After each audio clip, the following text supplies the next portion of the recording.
Hello, this is Margarita Monet from Edge of Paradise, and you are listening to the Metal Pit Podcast.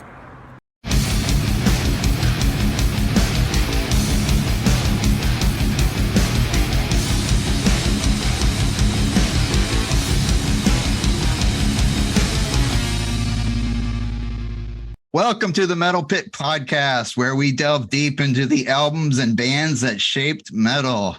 Please visit us on our website at www.themetalpit.org. And you can find us on Instagram and Facebook at The Metal Pit, and on our YouTube channel at The Metal Pit 666.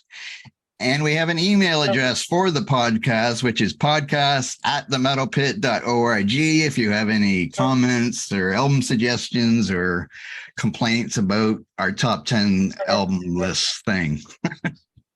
Okay, so I'm your host, Blake, and today I have with me two of my contributors to the Metal Pit website. I have Eric. Hi, Eric. How you doing? Hey, what's up, Blake? How are we doing this evening?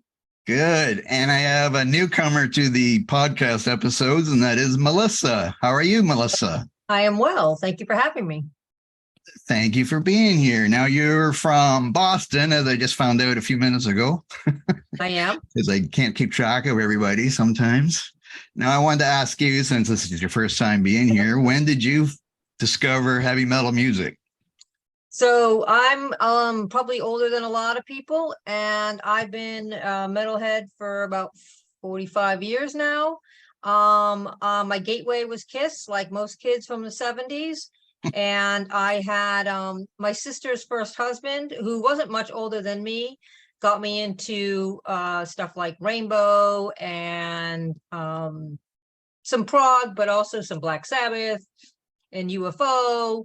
And from there, you just kind of progress and you look through people's albums and you put stuff on, or you go in, and back in the day, you just go in and look for cool album covers and buy albums that way, and you listen to the radio.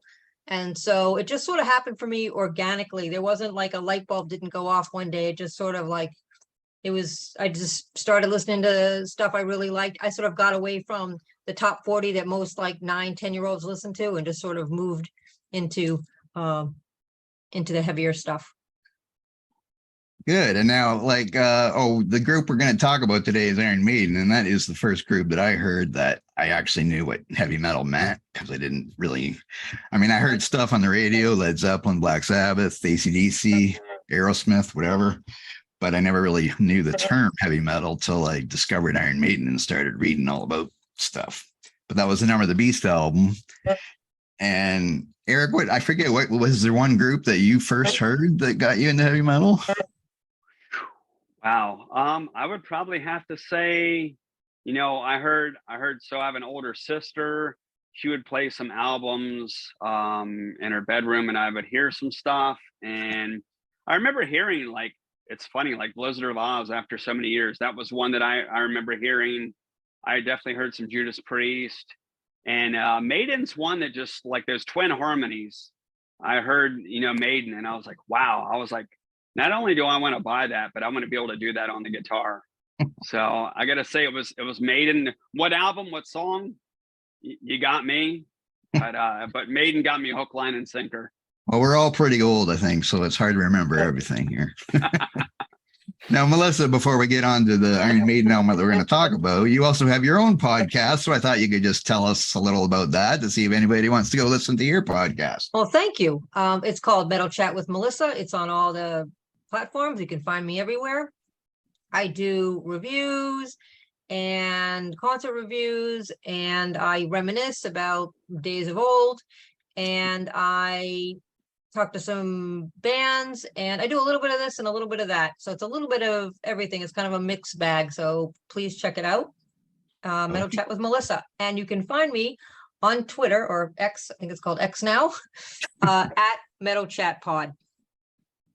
Okay, that's good. Yeah, I did. I looked at my phone. I said, what's this thing X mean? What is this? That's me too.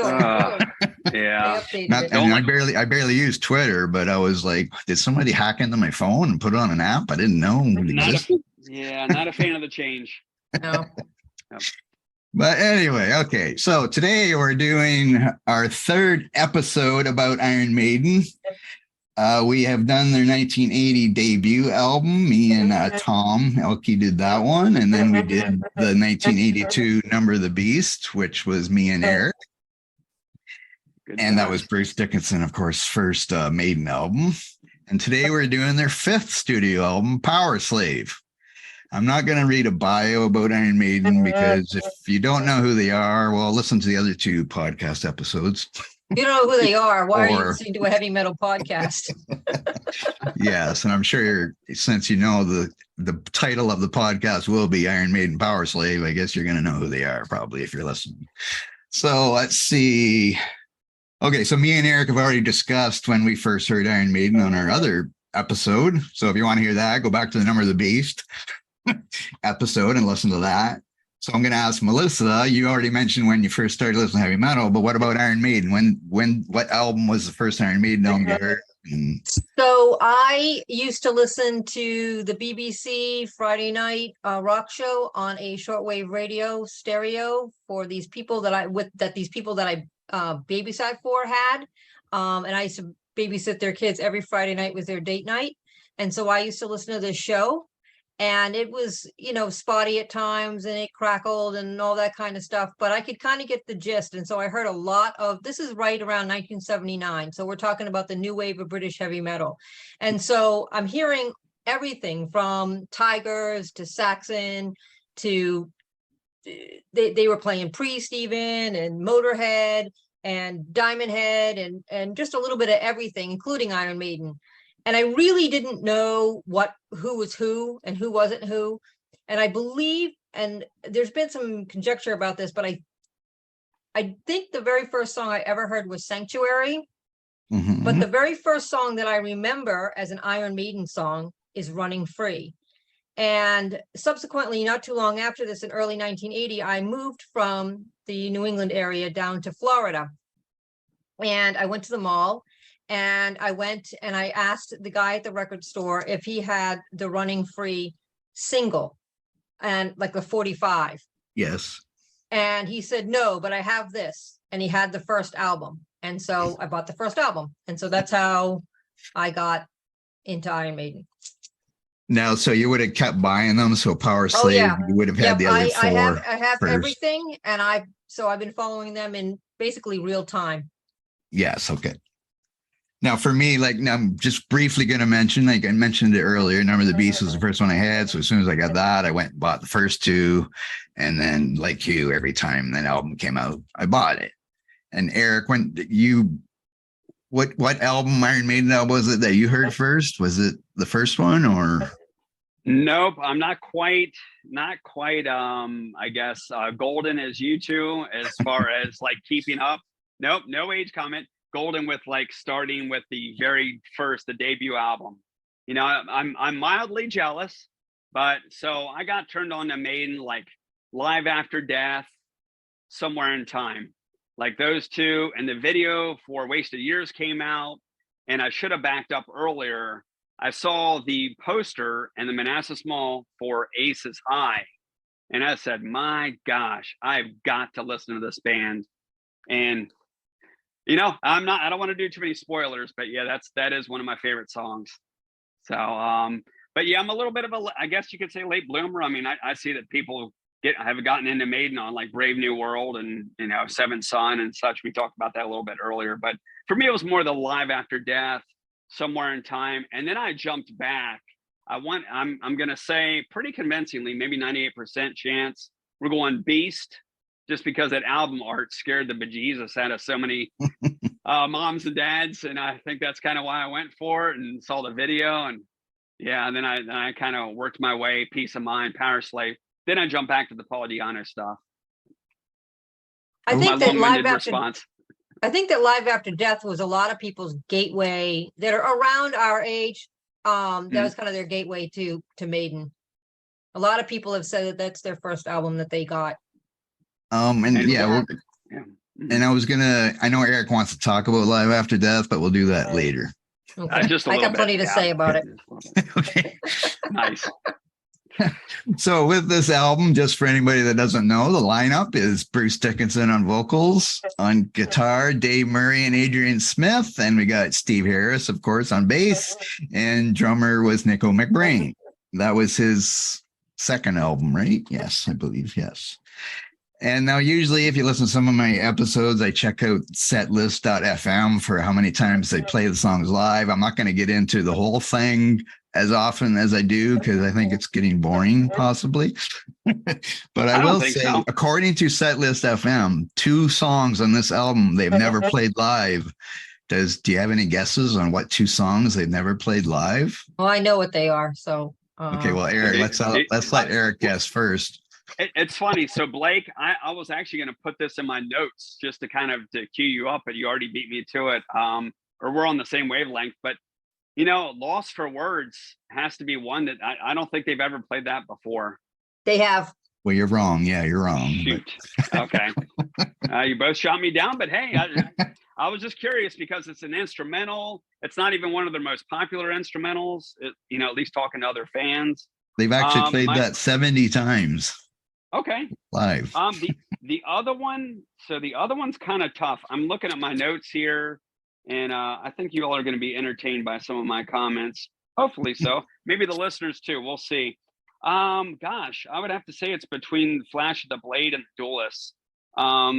Maybe actually, yeah. the Duelist. It's both of those. Okay. Both Flash of the Blade and the Duelist. Apparently, according to that, they've never played them live. Okay. Even though I love Flash of the Blade. I do too. So, they're cool songs. But whatever, we'll get into that. Yeah. And so what song on this album do you think has been played the most live? I know, Melissa, you probably know, but Eric. 2 Minutes to Midnight. Yes, that's by a long shot, actually. I'm kind of surprised they've played it. Yeah. It says 1,400 times compared to Aces High, which is 550. I would have thought they would have played Aces High as just as much, but I guess not. Yeah. And the song Back in the Village apparently has only been played twice. Wow. Which is another one of my favorite songs. But anyway, so let's get to the album then. We'll start with Aces High. Since Eric, you mentioned Aces High before, I'll let you start talking about Aces High again. Sorry. Excellent. I appreciate you throwing it my way, Blake. So what an intro here with the guitar harmonies, and then you have the bass and the drums with the staccato intro. Man, what a great song. The trademark harmonies, man, they have never sounded better. Dickinson provides his range while singing the chorus. Run, live to fly, fly to live, do or die. And he really, you can hear the audience live after death. They're really getting into that. And I'll definitely touch on that album. It sounds like Melissa has that one in the queue as well. But what a really, and I didn't write this down, but such a driving song, man. It's got a great tempo. That's Aces High. And Melissa. So what a great opener. And that's why they have opened a lot of their tours with this song, because it just kicks everything off with a bang, right? The Legacy of the Beast tour is a fine example of that,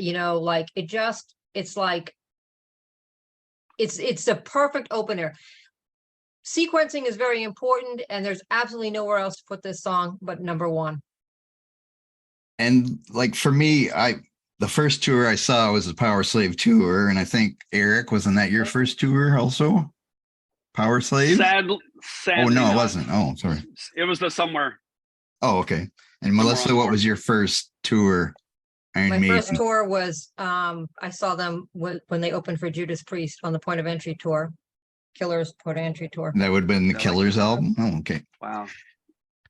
So yeah, Aces High, and they still, the last time I seen Iron Maiden, which has been, I don't know, 5 or 6 years ago, they still started with Aces High.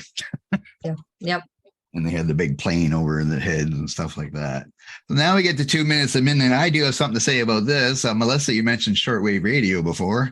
And I used to have a shortwave radio too, since I didn't play heavy metal on regular radio stations like your Top 40, except for, Paranoid by Sabbath and Stairway to Heaven or whatever. Not that that's heavy metal, I guess. But So I bought a shortwave radio, and I used to listen to a station out of Erie, Pennsylvania. And I remember before this album came out, they debuted 2 Minutes to Midnight on this station. And I remember the DJ saying something like, "This song is going to break your grandma's pacemaker." I just remember that. I don't exactly know what that meant, but comparing it to nowadays, it wouldn't do whatever. But anyway, that's how I remember. That's the first time I heard that song. And then 2 weeks later, the album came out. But Melissa, what do you think of 2 Minutes to Midnight? 2 Minutes to Midnight is the great, well, it's a great song. It's a great song anyway. It's an Adrian song. So obviously the guitar work is exceptional. And one of the things that you see throughout this whole album is I think that you see the bass is really up front in this whole album. And 2 Minutes is just a fine example of that, as well as is another one where it's out front. The thing about when you get to 2 Minutes to Midnight, when you do Aces High, 2 Minutes to Midnight, it is an amazing 1-2 punch. It just sets the tone. It just sets the tone. It's just, it's a song that's super catchy. And the other interesting thing about 2 Minutes to Midnight is it's one of those songs that even like casual Maiden fans like this song, right? They know it, they enjoy it, they like it. People who even aren't even quote unquote heavy metal people tend to like this song as well. So it kind of ticks all the boxes. Yes, and Eric. Yeah, so this is actually, if you want to go back to actually our Beast podcast, I had mentioned this, but 2 Minutes to Midnight is the first song I ever learned on the 6-string. It was not easy, but it was a challenge. It was a blast, and I've got to say that main riff is iconic. Bruce, Nico, and the rest of the band are really hitting on all cylinders. From the intro to the verse, the pre-chorus is kind of crazy.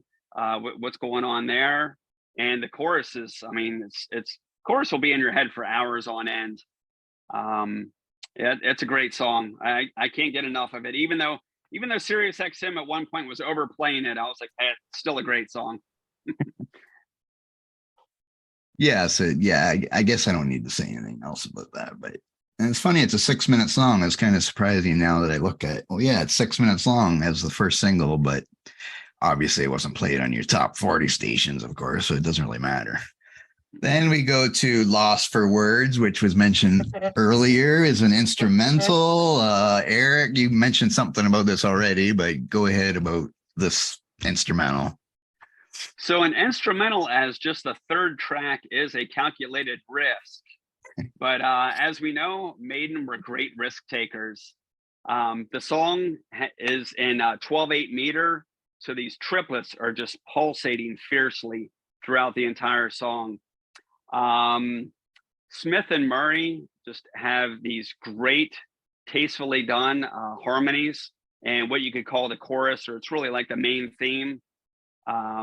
They really, really let the song kind of breathe, and you could whistle that melody actually if you were so to choose. I've got to say also, this is something that's kind of been on the back of my mind, honestly, with this particular song. But I've got to say, I'm no drummer. I'm sure Tom could chime in at some other point. But I've got to say, this song and Where Eagles Dare, in my opinion, it's Nico McBrain's finest hour. His drumming is sensational on this album, along with Steve Harris. They're just like one. They're just so tight and cohesive. It's a fun instrumental. I feel like it does get overlooked. I don't want to say that too much during this podcast because I feel like they're like three sleepers on this album. Besides this two. Agreed. Yeah. Well, I find it funny that because they had an instrumental on the debut album, and then they had the Ides of March on Killers, which is only a minute thing. It was an intro, but they didn't have anything on the Beast. They didn't have one on Peace. They didn't have one on Seventh Son, did they? I don't think. No. So it's kind of odd somewhere that in time. They threw one in on here. But anyway, so what do you think, Melissa, of Lost for Words? I like the title though, Lost for Words. So there's no lyrics. Lost for Words. They couldn't come up with any lyrics. I think it's interesting that you point out the placement of this song, because it is a tricky placement for the song. There kind of is nowhere else to put it. if you think about it, the first two are such bangers. It's kind of like a workout, right? This is kind of your cool down. You kind of can regroup if you're thrashing out. It's a really great song. I think that it suffers from the fact that because it's an instrumental, people are always comparing it to Genghis Khan, which is their everybody's favorite everybody's favorite instrumental for them. Right. But I think it's a great song. I think it's catchy, and I think it's an interesting concept to have a catchy song that has no lyrics. Because like you said, you can sort of like hum to it or whistle to it or tap your foot to it, or it just it's a good song. And it can't be anywhere else on the album. It has to be where it is, and it's a good song. And then we go to Flash of the Blade, which I mentioned briefly. They've never played live, even though it's one of my favorite songs on the, well, I could say it wasn't one of my favorite songs on the album, but I could say that about 6 other ones. Anyway, Melissa, what do you think of Flash of the Blade? I love this song. I am with you. It is such an underrated song. I would love to see them do this song live. This song is Bruce's vocals are amazing. It's so catchy. It's got a really, really memorable chorus. I wish people would, I think what happened, the problem with this song is that it suffers from being on an album with so many iconic songs. Mm-hmm. And that's what sort of makes it lower on everybody's list, is that it gets overlooked because of the song Powerslave or 2 Minutes or a Rhyme or whatever. It sort of suffers from being on a really, really great album. And that maybe if it was on, Fear of the Dark, it might be considered people might like it better. Good point. Eric, what do you think of Flash of the Blade? Well, I've got to echo Melissa's sentiments about the chorus. It's instantly recognizable. It's very memorable. The guitar intro with the pull-offs is really clever. It's pretty simple to play, but it sounds awesome, which is what it's all about, how it sounds. The verses just are churning. I've already covered the chorus, and this is kind of one of my 3 under the radar songs by Maiden off of this album. And then we have a 6-minute The Duelist, which it's funny because I know that Bruce is did archery. That's what it's called, Fencer. right? Fencing. Fencer, sorry. Fencing. Archery, yeah, that's not right. Sorry. I just forgot my word. So it's funny that Steve Harris wrote this one because it sounds like Bruce Dickinson wrote it when you listen to it, but the lyrics, I mean, that is. But Eric, what do you think of The Duelist? Yeah, so lyrically, this does share some similarities of Flash of the Blade, but as you noted, Harris did write the lyrics to this song. Dickinson wrote lyrics to Flash of the Blade. Yes. Yeah, so one thing that I found interesting about this song is it's actually based off of the film by Ridley Scott called The Duelist in 1978. That's something I recently discovered. I think the song is top notch. It's actually, I would argue, has the most melodic chorus on the entire album, and it has some pretty nice guitar work throughout. This is my number 2. Like, just people like your casual fans, no, they don't know The Duelist. Hardcore fans like the 3 of us, yeah, it's old hat. We know it well. And it's funny that these 2 are the 2 songs, the ones that they never played live. Is kind of strange. But anyway, Melissa, what do you think of The Duelist? So I think that The Duelist is definitely a companion piece to Flash of the Blade. They kind of go together. You almost think that if they're going to do it live, they have to do the 2 of them together. Both of them, we were just talking about this before, about how catchy Flash of the Blade is. Well, Duelist is equally catchy. It's got a super catchy chorus, and it's a long song. And I think that, some people say, oh, well, I don't know, that instrumental part in the middle is too long or whatever, but I think it's just banging. I absolutely love this song. And that's the end of side one. If we go back to our old vinyl days, at least I do. But anyway, and can I interject for a second? So when you yes. talk about that side one, so you kind of have like the two banging songs out at the gate, and then you kind of have the cool down, and then you have the two banging songs to sort of finish it off. Yes, and then side two is. And Blake, can I interrupt? Yes. Yeah. So I was looking through my notes and I was like, oh man, good Lord, I missed like my key highlight. And Melissa touched on it, on point once again. But that interlude section with the guitar harmonies and then the drums and bass, they're it's like a call and response. Yes, it's genius. It really is. It's so intelligent songwriting. You know what it reminds you of? If you listen to it, it's like a duel, right? The call and response, it's like a duel. So true. Okay, now side two. Now there's only 3 songs on side two, but of course that's because we have 2 of the longest songs. And it starts off with Back in the Village, which isn't too short either, at 5 minutes. This was written by Adrian Smith. That's his only, it's a second writing credit on the lyrics there, also with 2 Minutes Midnight. So, oh my God, Eric, I think it's your turn. What do you think of Back in the Village? Okay, well, here's my other, my third sleeper of the album. Musically, this is one of the more technical pieces. The guitar playing is just off the charts. I mean, everybody, they brought their chops on this one, and the tempo is like a shell shot out of a tank. If you listen to it, I mean, it moves just like Aces High. The vocals are on par for the duration of the entire song. The chorus parts are brief. It's pretty simplistic, but they're direct and to the point. The solos absolutely rip.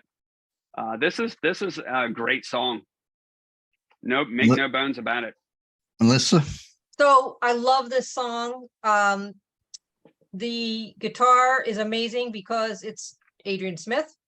It's also, this song is supposed to be, speaking of companion pieces, is supposed to be about The Prisoner, that TV show from back in the day. Oh yeah. Yes. So I lost my train of thought. Oh, so what I was going to say is, this is a great song. My only brief is I don't like the way it ends. It just is weird how it ends. And that kind of not ruins it completely for me, but it takes it down a little bit for me because the end is weird. You just mean the very end, like the very end, the back of the village, back of the village, back of the village. Again. I like when he says, I see sixes all the way. I don't know why that line always sticks out at me. Not sure, but anyway. Okay, sorry. Yeah, I like that song too. I'm not going to say anything else about it, but yeah, that's one of my favorite songs, and they've only played it twice live. That's weird. And why would you play a song only twice? I don't understand that. But anyway, then we have Powerslave, and we'll let Melissa talk about Powerslave. So some people consider this an epic. Some people don't consider it an epic. It's the title track off the album. It's sort of an interesting thing about the album, how the theme is sort of Egyptian on the cover, but it isn't really. This is only the only song that's kind of ties into that at all. Yes. The vocals are so amazing on this song. I mean, the vocal performance on this song is just next level. He just does an amazing job singing this song. And it's a long song, but it doesn't feel long. It doesn't seem plodding. It just seems like it goes by really fast for me anyway, because I really enjoy this song. Well, it's not an epic, I guess, because Ram and the Ancient Mariner comes after it. But anyway. Well, some people say it's an epic. But yes, it does. Yes. And Eric, what, Powerslave? One of Maiden's darker pieces, lyrically and musically. The verse riff, they just really bring this gallop that sets the stage for this gem. I love every aspect of this song. Yes, I definitely agree with Melissa. Vocally, Bruce just he brings the magic. I mean, it just sounds incredible. The breakdown in the middle is unexpected and brilliant, and Murray has that nice, I mean, that solos, just you can feel it, and then boom, they just ramp it up, and it's an outstanding song. Really love Powerslave. Yes, as do I. And Testament did a cover of Powerslave, which I think is awesome too. I agree. Yeah, it's Yeah, strong. they did a good job. Okay. Yeah. Yeah. I'm sure a lot of these songs have been, well, maybe not. Well, at least I know Aces High has been covered by a few bands, and I'm sure 2 Minutes of Midnight is. I don't think too many people have covered Rhyme of the Ancient Mariner, though. So, Eric, let's start talking about that song. Well, since I wrote so much preparation on like the other songs, I'm here with a song that tops in over 13 minutes. Rhyme of the Ancient Mariner. I wrote one sentence, but it's okay. I've heard the song, plenty of times. I would have to argue that this Juggernaut is Steve Harris's most complete composition. Every part of this song is perfect. It fits. I would say there's no fluff in the song. Is it a long song? Sure it is. It's epic, but it remains interesting. The little harmony sections are really well done, the different interludes. Dickinson sounds great. His vocals might be the best out of all of the albums. Never really thought about it, but his vocals might be the absolute best on this album. But the Steve Harris, that breakdown section in the middle with the spoken word, Steve Harris is doing this augmented arpeggiation.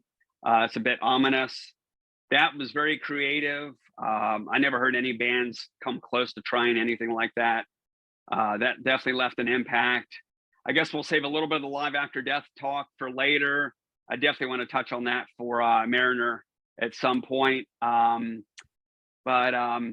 Yeah, I like that section where the guitars are just they're just going back and forth playing 16th notes on the D, and then Harris is doing that doodly doodly doodly doodly doodly doodly doodly doodly doodly. It's great, man. I just love that.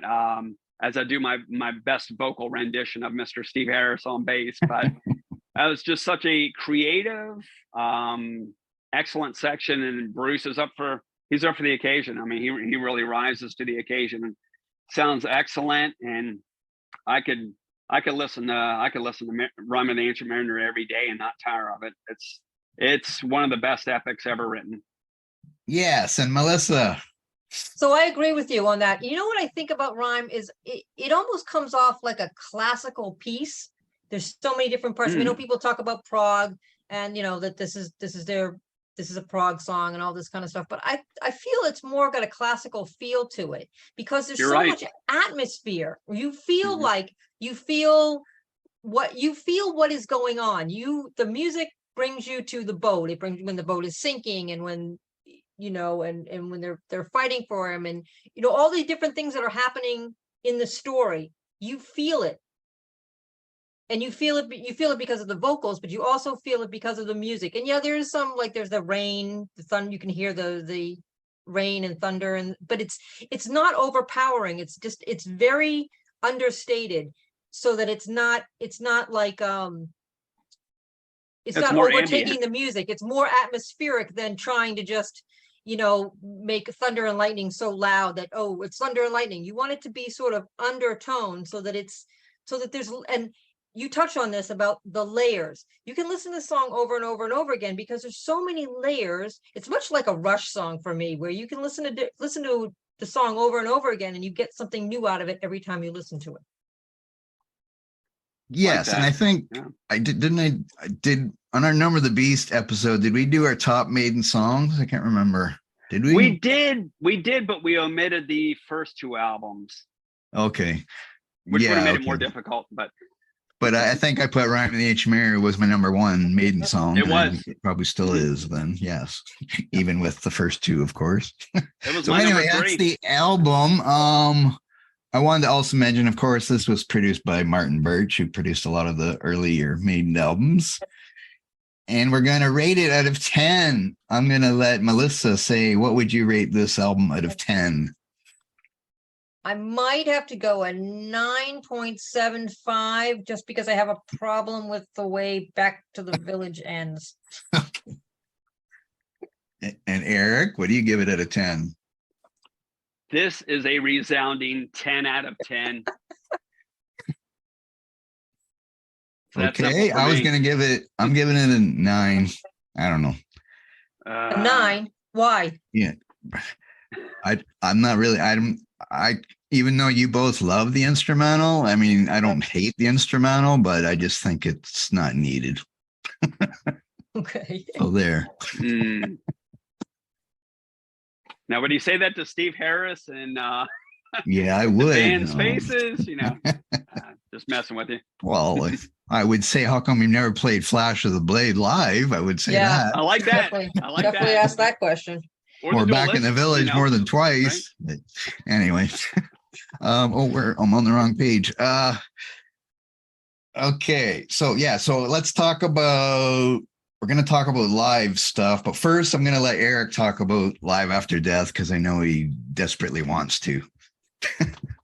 Yeah, I can't say I really did much in the way of prep work for this because I was, really focused on the Powerslave. That's fine. But the one thing, like the big takeaway to me with Live After Death is you're hearing many of these songs played at a faster tempo, but Maiden really pulled off well. And one of the songs in particular, for a band like Iron Maiden, Powerslave was never going to be one of their faster songs, but they do play it noticeably faster on Live After Death, and it works very well. I mean, I'm a fan of the original. You heard me earlier, but I actually I like it better on Live After Death. That's one that stands out. Hallowed Be Thy Name. You heard me gush about that if you listen to the Number of the Beast podcast. If you didn't, go back and definitely listen to that one. But Bruce really gets the audience participation, and Hallowed Be Thy Name, it really makes a difference. It's right before they go back into I want to say the third verse, but they're doing their harmonies, doing their thing. And Bruce is, Long Beach Arena, raising his arms up. He's getting that audience into it.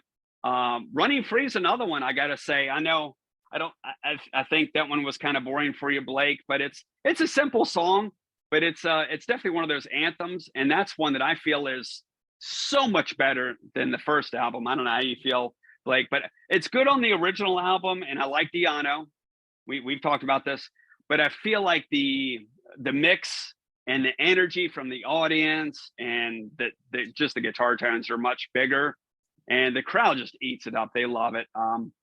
Wrathchild is another one. It's played a little bit faster, but that's one that I thought they did a hell of a job on. I love you, Paul Diano, but boy, Dickinson he brings some veracity with Wrathchild. He sounds so good on that tune. Phantom of the Opera. I guess we weren't able to rate that one in our top 10 since the first two albums were excluded, but Phantom of the Opera would very much be a top 10, especially with Bruce Dickinson on vocals. That's another one where you can really hear the crowd clapping. They're getting into it. I'm just scanning over this. I probably shouldn't say too much about this song because a certain somebody on here is a pretty huge fan of Peace of Mind. I'm going to try to leave it to one sentence, but Revelations, love it on Peace of Mind. Somehow it's better, in my humble opinion, on Live After Death. It is definitely faster. I mean, that, and the crowd is just raging. Oh my gosh, those harmonies. You can clearly hear, like, Steve Harris's bass somehow sounds even better. I don't know how he does it. And Bruce, Bruce totally brings his A game on Live After Death. But I think that is probably it for me for Live After Death. So did you want to add in? Album. Yeah, I got a couple things to add in. So I agree with you on Revelations. I do love it live, and I think that it just works really well live, and it's my favorite song, spoiler alert. So I'm gonna love it every way I can get it. do agree that Running Free is great on the live album. Although I will tell you that I am a massive Clive Burr fan, so I do love me some Clive Burr. Here's my problem with Live After Death. I think that Rhyme and Hallowed are too fast. I think that it seems like Bruce is struggling to keep up with them.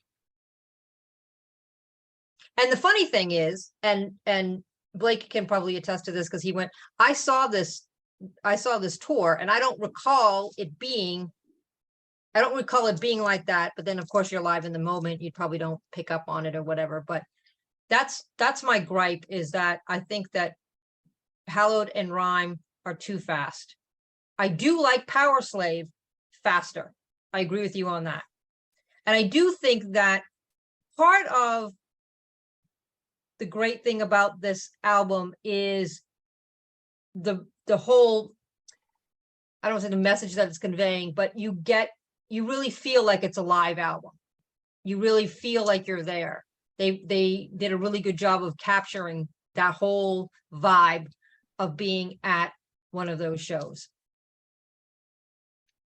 I was gonna say, the thing I like about it is just because it's the tour that I first seen them at. So it's a nice thing to have that the first live album is the tour that I saw.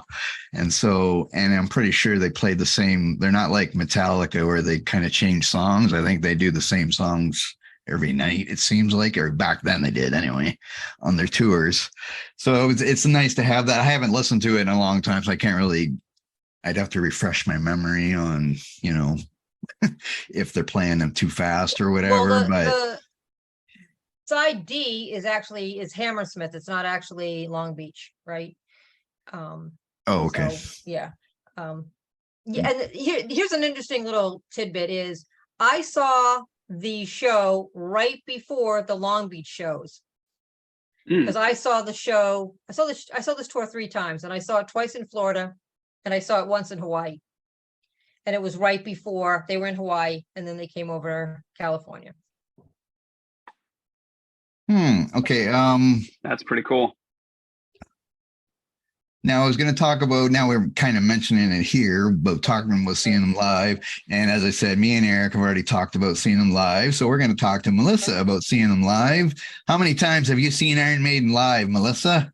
I've seen them 53 times. I saw them the first time in 1981 when they opened for Judas Priest on the Point of Entry tour. And the last time that I saw them was I just went to Europe, and I saw them in Dublin, Glasgow, and Manchester on this tour, their latest tour. And what would be, do you have like a favorite one out of all of them? Well, that's what I'd have to ask. There is, I think somebody asked me this before, and it's like there's so many, it's all different for different reasons, right? Like I went to Hawaii to see my friend. She was in the Navy at the time. So that was a pretty amazing to be in Hawaii and go to an Iron Maiden concert. Powerslave was World Slavery Tour was such a big tour. It was so amazing. But then, Peace of Mind is my favorite album. So there's that. And then there's, the very first time that I saw them, and then I saw them at Download. So it's like, it depends on who you're with. There's a lot of factors that go into it. So I can't say anything. I can't say a definitive one time. This new tour, I mean, I don't want to, spoiler alerts. I think everybody knows the set list. You get to see Alexander the Great. You get to see Stranger in a Strange Land. You get to see, and that sort of harkens back to when we saw them in '86, which I think both of you guys said you saw that tour. Mm-hmm. So, you know what I mean? Like every tour, there's always something special about it, whether it's where you are, because I travel all over to see Maiden. I travel all over the world to see them. So whether it's about the company that you're with, the venue, the city or country that you're in, or just your state of mind, or the set list, there's just so many things that play into it. Here's the bottom line is, you're never gonna have a bad Iron Maiden show. Ever. Yes. Amen. Now, So I Bruce will can get up and say, sing the phone book and we'll all be happy. I don't know. I didn't really keep count, but I've seen them around 10 times, I guess I'm going to say. And I do have a favorite concert actually, and it was one when they went on tour and only played songs from the first 4 albums. Did you see that tour? Yes, I did. Now, even though I do like Powerslave too, but the first 4 are some of my favorite ones. So it was nice just to hear songs from those, because I heard songs like Another Life that I don't think they've Right. played very much live. So I got to hear that one, and it's one of my favorite songs off Peace. And so it was nice to just know I'm only going to hear the early songs. Now I can't remember what year that was, but anyway, that I just have that as my favorite one, even though of course the first one, the Powerslave one, is also special because it's the first heavy metal concert I've ever seen with Twisted Sister opening up. I saw it, although I saw a Twisted Sister in Florida, but in Hawaii it was the band Warrior that opened for them. Oh, was it? Oh, that they used to be called USA Warrior. Is that group you mean? I don't know. I think they've always been just Warrior. Do they have an album called Fighting for the Earth? Yes. Yeah. They were called USA Warrior. I don't know that much. I mean, I knew who they were, but I didn't. Yeah, I remember. I think I have that tape actually. Yeah, I have it on a burned CD, so I'm sorry if I stole music or something. I don't even remember how I got it, but I remember I liked the album. But at that time, they were called. There must have been another group called Warrior that wasn't from the United States, so they called themselves USA Warrior. I don't know, but anyway, okay. So now we're gonna do our top 10 Iron Maiden albums of their whole career. I think I'm gonna start. We're gonna finish with Melissa since she's new. And so I'm going to go first, I guess. So I'm going to start with my number 10. Now, I should say, I was talking to Eric before we started here that my number 7 to 10, I don't really listen to these albums anymore. I mean, I'll listen to a song here and there from them, but I don't really pull out the album and listen to it end to end. But anyway, so number 10, I got A Matter of Life and Death. Number 9, I have Somewhere in Time. Number 8, I have Fear of the Dark. Number 7, I have Brave New World. Number 6, I have the debut album, Iron Maiden. Number 5, I have No Prayer for the Dying. And number 4, we got Peace of Mind. Number 3, I have Powerslave. Number 2, I have Killers, and my number 1 is The Number of the Beast, probably more for sentimental reasons, even though it's still a great album, of course, but since it's the first real heavy metal album I had, that's kind of why it's my favorite metal album of all time, because that was the one that changed my life. So, Eric, let's hear your top 10. All right. Well, I warned you in a text message that I could very well pull out my hair. Fortunately, you both see that I still have hair on my head, but this was more challenging than I thought it would be. My top 3, I mean, I guess it's kind of a safe bet. I pretty much could have roll a die. The top 3, I love all 3 of those albums so much. But let's go ahead and start off with number 10 here, because we got to make sure that Melissa has time to talk. So number 10, I'm going to go with Book of Souls. I had a shuffle going the last couple of days, and there are some fine tunes on there. Number 9, Somewhere in Time. Number 8, A Matter of Life and Death. Boy, that one's got some great tunes. It's a very proggy album. That's probably why I like it quite a bit. Speaking of proggy, one of Blake's favorites. No, not really. Seventh Son of a Seventh Son is number 7. No, I didn't map that out. That's just where it landed. No, and that was actually my favorite tour, by the way, that I saw was Seventh Son. Number 6, Brave New World. Number 5, Iron Maiden. Number 4, Killers. So many great songs. Man, give me some Murders in the Rue Morgue. What a great tune. So many other great songs. Anyway, this is where it got a little bit tricky, but again, I listen to these my top 3. I could listen to these every single day. No exaggeration. Number 3, Peace of Mind. Such a great album. Number 2, The Number of the Beast. The variety on this album is really good. And it was hard for me. But Powerslave, just number one, obviously. Powerslave just has that, it's like it's in another gear for like the whole album. And as Melissa had stated, and you listen to Maiden play these songs on Live After Death and some other tours, Ace is High, 2 Minutes to Midnight, bam. I mean, they just hit you in the face and you smile afterwards. It's so great. You close with Rhyme of the Ancient Mariner. I mean, I don't know if it gets much better. Hallowed be thy name. Got to slow down here. Is right there too. But man, Powerslave's number one for me. Okay, I thought Seventh Son would have been higher on your list the way you talked. I thought you might think that. Yeah. Okay, Melissa, let's hear your top 10. All right. I changed this a few times. I struggled with this as well. So number 10, Book of Souls.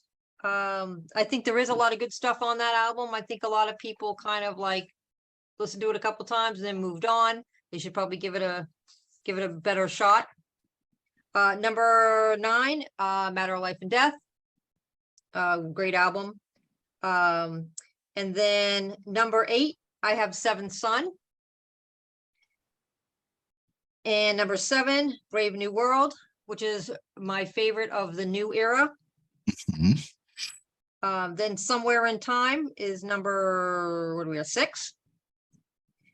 Number 5, Killers. Number 4, Powerslave. Number 3, Iron Maiden.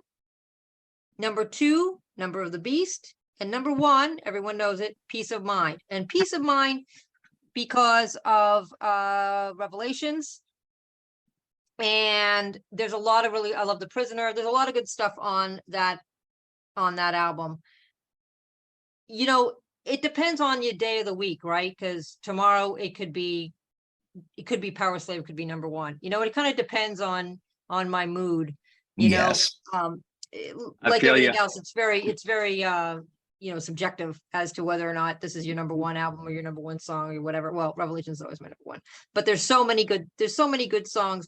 And I think the takeaway is that there's so many underrated songs. There's so many songs that are nestled in the middle there that you kind of have to seek out and spend some quality time with these albums, not listening to just Spotify playlists, but actually listening to the album from top to bottom, whether it's the CD or the album, or you play it on Spotify from beginning to end, and just let it go through and listen to the whole album.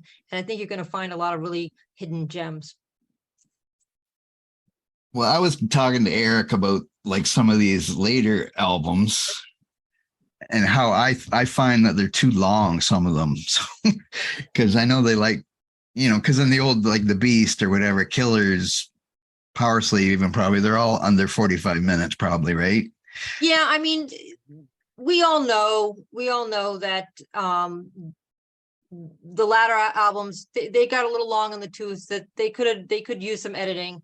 Even, Senjutsu has a lot of great stuff on it, but they could do some snipping. And a lot of people say that, Kevin Shirley doesn't have enough juice to tell Steve to trim it in, whereas, maybe Martin Birch would have told him to. And I don't know if that's true or not, but yeah, they definitely could do some trimming. That said, they're probably not going to be doing any trimming, so you're just going to have to get over it and just find the really good stuff on the albums, you know what I mean? But yeah, I mean, they like to jam now. They like to elongate all their songs. You're never going to get like the first 2 albums, right? Yeah. And for a number of reasons. I mean, to be honest, they're not the same band. They really aren't. After the first 2 albums, they really changed. Yes. I mean, they partly because they, have a new lead singer, but also because the songs changed. Yes. And, Steve doesn't like to be compared to talk about his punk influence, even though we all know that the first 2 albums do have some punk influences. And part of the punk influence is the shorter songs. Yes. I would say No Prayer for the Dying was the last one that kind of had the old, like, because it had a lot of shorter songs on it. And then after that, they really went for more progressive. And you don't want to know where that is on my list. Ditto. I love No Prayer for the Dying. Oh, God. Can I add one thing? So the Yes. A Matter of Life and Death, you know, since Blake and I were talking about this. So it does run the track time. Like I told him the other night, I don't look at the entire length of the album, but A Matter of Life and Death is an hour and 12 minutes. So I guess that's a long album. But you have songs like Brighter Than a Thousand Suns and For the Greater Good of God I listened to today. And that's probably a top 20 Maiden song for me, honestly. Yeah. And I noticed But yeah, there's no Blaze Bailey albums on your lists. Actually, you know, I will be honest with you about this. If we were doing the ranking all of the studio albums, they're higher than you think they are for me, because they actually beat out No Prayer for the Dying. How about that? Yeah, Bruce's vocals are terrible on that album. I really don't like his raspy, whatever 90s thing, what he's trying to do there. I just don't. He does sound strange. But did you guys see this tour? Because a lot of these songs that I don't really like on No Prayer transferred really well live. An example of that is Tail Gunner. They open with Tail Gunner. What a great song live. Agreed. But Bruce was singing it. He wasn't doing that raspy, weird thing that he was doing on this, and then subsequently on Tattooed Millionaire. And I can't recall if I seen that tour or not. Like it was stripped down. There wasn't a lot of bells and whistles. And they open with Tail Gunner. And I'm not a big fan of I was just on X earlier today talking about Hooks and You. It's not one of my favorite of the Charlotte saga. Okay. So do we want to add anything about anything here? Anybody have anything else to add about Powerslave or Iron Maiden or anything? Well, if you don't own it, definitely get yourself a copy of Powerslave. You're missing out on one of the finest albums. Great. And maybe Melissa, do you think, is there another album going to be coming, do you think? Yeah, I mean, I think right now they gotta do two things. One, they gotta make sure that Nico's okay. Yes. Right. And the second thing is they got to figure out what they're going to do as far as taking this tour that is sort of half-fast coming to North America, as they have that power trip and they have the 4 shows in Canada, which I'm going to Edmonton, by the way. Are you? So very cool. It's sort of up for grabs. It doesn't seem logical to me that they would just come all this way with all their gear and entourage and all of that for 4 or 5 shows. It just kind of doesn't make a whole lot of sense. It's very expensive to do that. It seems like if they're going to be here, they might as well just be here. Yes. You know, what I mean? Make the most sense. Yeah. And yeah, as long as you're gonna come with everything. I mean, it's a lot to bring all that stuff over from Europe. You know, they have a large crew. They have, all the pyrotechnics and all the stage props and everything. And, they just have too much stuff to just like come over for a weekend. You know what I mean? They've got to come over for a while. They've just, as long as they're this close, it doesn't seem to make a whole lot of sense for them to just do those few shows and then go back to Europe. It just kind of doesn't make any sense to me. Maybe they're vacationing in Edmonton. Well, I think the last show that they do that's scheduled is in Ottawa, right? That they have planned. Is it? I haven't even looked at. I think it goes Power Trip, Vancouver, Edmonton, Ottawa. I think so I think that's it. I think that might be the 4 shows. I think I might be missing one. Calgary? I hope they come to possibly DC. Calgary, yes. Yeah, but it just seems weird. I mean, doesn't it seem weird that they would be like go half of Canada? Why not? If you're in Ottawa, you're not going to go to Toronto or Montreal. I mean, you're right there. They were just in Hamilton, which is close to Toronto for people that aren't from Canada. Just last year, I believe, because I had friends that were going, and I said, "Well, I'm not going, whatever." So I am surprised that they're coming back to Ottawa again so soon. I don't know. So yeah, so I don't know what's going on with that. I didn't even really pay attention. Well, no, that I mean, they they were, playing. listen, they were in London last year. They were in London this year. I mean, it's, Mhm. I mean, and the thing is, it's a different show, right? So even if they Yes. were here last year, even if they were in Hamilton last year, the show that they're playing in Ottawa is a different show. Oh, okay. I didn't know if they were on the same tour or what. No. It's a different. Yes. I just saw this new tour. It is a different tour. The Oh, Future okay. Past tour is a different tour. Oh, okay. And so what is the Future Past tour though? Like what are So they it's playing? a combination of the Somewhere in Time, the 1986 tour, Somewhere on Tour, and the Senjutsu. And so Oh, they do a okay. mix of the two albums and a Oh, couple of okay. hits. Okay. And I was going to mention this earlier. I forgot to mention this, but this album, Powerslave, came out in 1984.